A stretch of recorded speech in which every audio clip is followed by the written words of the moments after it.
மேஷராசிக்கார அன்பர்கள் அனைவருக்கும் எனது அன்பு கலந்த வணக்கங்கள். நான் உங்கள் ஆஸ்ட்ரோ சின்னதுரை, பிளிமிசை கூத்தூர், பெரம்பலூர் மாவட்டம். 2024 குரோதி வருடம், தமிழ் வருடம் குரோதி வருடம், தமிழ் மாதங்களிலே 2வது மாதம் வைகாசி மாதம்.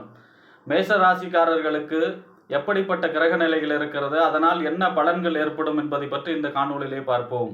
இது போன்ற தொடர்ந்து தமிழ் மாத ராசி பலன்களை தெரிந்து கொள்ளவும், ஜோதிட தகவல்களை தெரிந்து கொள்ளவும் நமது சேனல் ஆஸ்ட்ரோ சின்னதுரையை சப்ஸ்கிரைப் செய்து கொள்ளுங்கள், லைக் பண்ணுங்க, நண்பர்களுக்கு ஷேர் பண்ணுங்க. வைகாசி மாதம் மேஷராசி, உங்கள் ராசிநாதன் செவ்வாய். உங்கள் ராசிநாதனும் செவ்வாய் தான். உங்கள் ராசிக்கு 8ஆம் இடத்து அதிபதி, விருச்சகத்துக்கும் செவ்வாய் தான் அதிபதி. ஆக உங்கள் ராசிநாதன் இந்த மாதம் வைகாசி மாதம் 19ஆம் தேதி வரை உங்கள் ராசிக்கு 12ஆம் இடத்திலே மறைந்து இருக்கிறார்.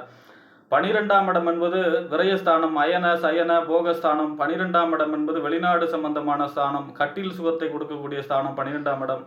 ஆக இந்த 12ஆம் இடத்திலே ராசிநாதன் மறைவது சிறப்பில்லை. 19ஆம் தேதி வைகாசி மாதம் 19ஆம் தேதி வரைக்கும் 12ஆம் இடத்திலே தான் மறைந்திருக்கிறார். இந்த 12ஆம் இடத்திலே ராசிநாதன் மறையும் போது ஒரு செயலுக்காக பல முறை அலைய வேண்டியிருக்கும். அலைச்சல் அதிகமாக கொடுக்கும், பயணங்களை நிறைய கொடுக்கும், நிறைய பயணங்கள், அலைச்சல், இந்த மாதிரியான விஷயங்களை கொடுக்கும் இந்த ராசிநாதன் 12ஆம் இடத்திலே மறையும் பொழுது. அதே போல 8ஆம் இடத்து அதிபதி செவ்வாதல்ல, 8ஆம் இடத்து அதிபதி 12ஆம் இடத்திலே மறைவது சிறப்பு.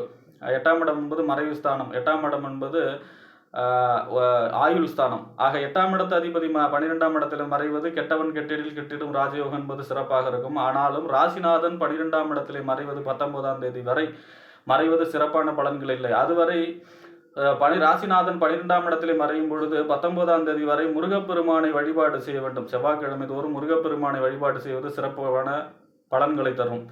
அடுத்ததாக இந்த 19ஆம் தேதிக்கு பிறகு உங்கள் ராசியிலே செவ்வாய் வருகிறார், அதுவும் ஆட்சி பெறுகிறார். மிக சிறப்பான பலன். செவ்வாய் ஆட்சி பெறுவது, உங்கள் ராசிநாதன் ராசியிலே ஆட்சி பெறுவது மிகச் சிறப்பான பலன். அதாவது செவ்வாயுடைய காரகத்துவங்கள் அனைத்தும் வெற்றி கொடுக்கும். செவ்வாயுடைய காரகத்துவங்கள் என்ன? நிலம், அசையா சொத்துக்கள், அசையா சொத்துக்கள் வாங்கக்கூடிய அமைப்பு. அதே போல ரியல் எஸ்டேட் சம்பந்தமான தொழிலில் இருப்பவர்களுக்கு வெற்றியை கொடுக்கும்.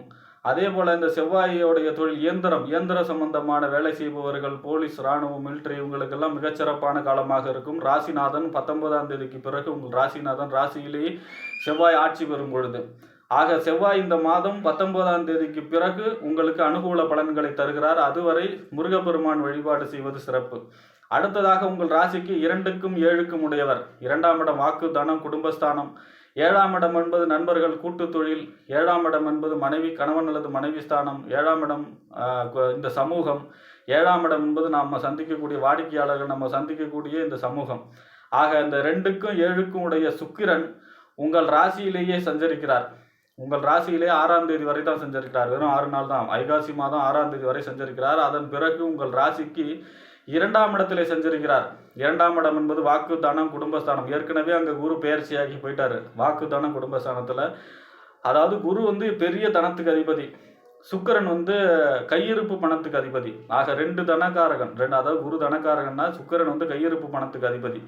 ஆக இந்த 2 கிரகமும் உங்கள் ராசிக்கு 2ஆம் இடத்திலே வாக்கு, தனம், குடும்பஸ்தானத்திலே சஞ்சரித்து பொருளாதார சம்பந்தமான விஷயங்களிலே உயர்த்த போகிறார். பொருளாதாரம் சம்பந்தமான வளர்ச்சி, அடுத்தவங்க காசாக இருந்தால் கூட உங்கள் கையில் போகக்கூடிய அமைப்பு, உங்கள் கையிலே பணம் புரளக்கூடிய அமைப்பாக இந்த மாதம் இருக்கும். வைகாசி மாதம் மேஷராசிக்காரர்களுக்கு. ஏனென்றால் அதாவது தனக்காரகன் குரு அங்கே இருக்காரு, கையிருப்பு பணத்துக்கு அதிபதி சுக்கிரனும் அங்கே இருக்காரு 2ஆம் இடத்துல. இந்த மாதம் அதாவது சுக்கிரன் 6ஆம் தேதிக்கு பிறகு 2ஆம் இடத்துல இருக்கிறார். 7ஆம் இடம் என்பது நண்பர்கள் மூலியமாக வருமானம் பெறக்கூடிய அமைப்பு, கணவன் அல்லது மனைவி மூலியமாக வருமானம் பெறக்கூடிய அமைப்பு, வாடிக்கையாளர்கள் அதிகமாகக்கூடிய அமைப்பு, சமூகத்திலே நிறைய அறிமுகம் பெற்று அவர்களால் ஆதாயங்கள் பெறக்கூடிய அமைப்பாக இருக்கும். இந்த சுக்கிரன் 6ஆம் தேதிக்கு பிறகு உங்கள் ராசிக்கு 2ஆம் இடத்திலே சஞ்சரிக்கும் பொழுதாக சுக்கிரனும் அனுகூல பலன்களையே தர இருக்கிறார் மேஷராசிக்காரர்களுக்கு இந்த மாதம், வைகாசி மாதம். அடுத்ததாக உங்கள் ராசிக்கு 3க்கும் 6க்கும் அதிபதி. 3ஆம் இடம் என்பது முயற்சி ஸ்தானம், வெற்றி ஸ்தானம், இளைய சகோதர ஸ்தானம், தைரிய ஸ்தானம், வீரிய ஸ்தானம், தகவல் தொடர்பு ஸ்தானம், ஒப்பந்த ஸ்தானம் 3ஆம் இடம். 6ஆம் இடம் என்பது நோய், எதிரி, வம்பு, வழக்கு, கடன் ஸ்தானம். நோய், எதிரி, வம்பு, வழக்கு, கடன் ஸ்தானத்தை குறிக்கக்கூடியது 6ஆம் இடம். ஆக 6ஆம் இடம் என்பது முழு மறைவு, 3ஆம் இடம் என்பது பாதி மறைவு. இந்த 3க்கும் 6க்கும் உடைய புதன் உங்கள் ராசியிலே சஞ்சரிக்கிறார் 18ஆம் தேதி வரை. வைகாசி மாதம் 18ஆம் தேதி வரை உங்கள் ராசியிலே சஞ்சரிக்க போகிறார். பொதுவாக 3ஆம் இடத்து அதிபதி ராசியிலே சஞ்சரிப்பது தைரியத்தை அதிகப்படுத்தும், புதிய ஒப்பந்தங்கள் போடக்கூடிய அமைப்பு, ஒப்பந்தங்கள் மூலியமாக லாபங்கள் பெறக்கூடிய அமைப்பாக இருக்கும். அதே போல 3ஆம் இடம் என்பது நம்முடைய அக்கம் பக்கத்து வீட்டுக்காரங்க இல்லையா, அவங்க மூலியமாக அனுகூலங்கள் பெருகும். அதே போல 3ஆம் இடம் என்பது தகவல் தொடர்பு, நமக்கு நல்ல செய்திகள் வந்து சேரும், நல்ல செய்திகள் வந்து சேரக்கூடிய அமைப்பாக இருக்கும். இளைய சகோதர வழி லாப ஆதாயங்கள் பெருகக்கூடிய அமைப்பாக இருக்கும். ஆனால் இந்த 6ஆம் இடத்த அதிபதி ராசியிலே, உங்கள் ராசியிலே சஞ்சரிக்கும் பொழுது, 6ஆம் இடம் என்பது நோய் இல்லவா, ஆக உடல் ரீதியான சில நோய்களை கொடுக்கக்கூடிய அமைப்பாக இருக்கும். அதுவும் புதனுடைய நோய் என்னன்னா நரம்பு, தோல், ஸ்கின் சம்பந்தமான நோய், தோல் சம்பந்தமான நோய், அடுத்தது நரம்பு சம்பந்தமான சில நோய்களை கொடுக்கக்கூடிய அமைப்பாகவும் இருக்கும். ராசிநாதன் உங்கள் ராசிக்கு, உங்கள் ராசியிலேயே இந்த 6ஆம் இடத்த அதிபதி சஞ்சரிக்கும் பொழுது, அதுவும் 18ஆம் தேதி வரை தான். பிறகு இந்த புதனும் 3க்கும் 6க்கும் உடைய புதனும் 2ஆம் இடத்துல சஞ்சரிப்பார். வாக்கு, தனம், குடும்பஸ்தானத்தில் சஞ்சரிக்க போகிறார். ஏற்கனவே குரு, அடுத்தது சுக்கிரன், அடுத்தது புதன் 18ஆம் தேதிக்கு பிறகு சஞ்சரிக்க போகிறார். அடுத்ததாக உங்கள் ராசிக்கு 5ஆம் இடத்த அதிபதி, 5ஆம் இடம் என்பது பூர்வ புண்ணியஸ்தானம், புத்திரஸ்தானம், விளையாட்டு ஸ்தானம், நம்மளுடைய புத்தி ஸ்தானம், சிந்தனை ஸ்தானம், மேடை பேச்சு. 5ஆம் இடம் நம்மளுடைய கற்பனை வளத்தை குறிக்கக்கூடியது, பூர்வீகத்தை குறிக்கக்கூடியது, தந்தையின் தந்தையை குறிக்கக்கூடியது 5ஆம் இடம். ஆக இந்த 5ஆம் இடத்த அதிபதி இந்த மாதம் முழுவதுமே சூரியன் உங்கள் ராசிக்கு 2ஆம் இடத்திலே சஞ்சரிக்கிறார். ஏற்கனவே குரு, சுக்கிரன், புதன், சூரியன். ஆக இந்த மாதம் மேஷராசிக்காரர்களுக்கு 2ஆம் இடம் வாக்கு, தனம், குடும்பஸ்தானம் வலுவடைகிறது. 4 கிரகங்கள், சூரியன், புதன், சுக்கிரன், ஏற்கனவே குரு, ஆக 4 கிரகங்கள் சேர்ந்து இந்த 2ஆம் இடம் வாக்கு, தனம், குடும்பஸ்தானத்தை வலுவடைய செய்கிறது. ஆக இந்த மாதம் உங்களுக்கு கேட்ட இடத்துல பணம் கிடைக்கும். அதே போல் உங்களுக்கு வர வேண்டிய பணம் எங்கே இருந்தாலும் சரி, அந்த வருமானம் கிடைக்கும். அடுத்தவர் பணமாக இருந்தால் கூட உங்கள் கையில் வந்து அதுக்கப்புறம் போகக்கூடிய அமைப்பாக இருக்கும். ஏன்னா 5ஆம் இடங்கிறது பூர்வீகம் சம்பந்தமான வருமானம், பூர்வீக சம்பந்தமாக பிரச்சனையில் இருக்கிறவங்களுக்கெல்லாம் இப்போ பூர்வீகம் சம்பந்தமான பிரச்சனைகள் விலகி பூர்வீகத்தை விற்கக்கூடிய அமைப்பில் இருக்கிறவங்களுக்கு, இல்லை வாங்கக்கூடிய அமைப்பில் இருக்கிறவங்களுக்கு அனுகூலமான பலன்களை பெறக்கூடிய அமைப்பாக இருக்கும். புத்திர வகையால் லாபங்கள், புத்திரர்களால் லாபங்கள் பெருகும். ஏன்னா 5ஆம் இடம் புத்திரஸ்தானம், 5ஆம் இடம் என்பது மேடை பேச்சு. உங்களுடைய, அதாவது 2ஆம் இடங்கிறது வாக்குஸ்தானம், 5ஆம் இடங்கிறது மேடை பேச்சு. அப்போ உங்களுடைய வாக்கிற்கு மதிப்பு உயரும்.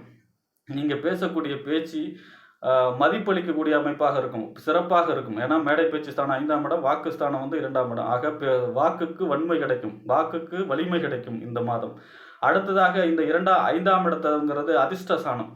ஆக எதிர்பாராத அதிர்ஷ்டம், எதிர்பாராத வகையிலே பொருளாதாரம் சேரும். 5ஆம் இடத்து அதிபதி 2ஆம் இடத்தில் இருக்கும்பொழுது எதிர்பாராத வகையிலே பொருளாதாரம் வந்து சேரக்கூடிய அமைப்பாக இருக்கும்.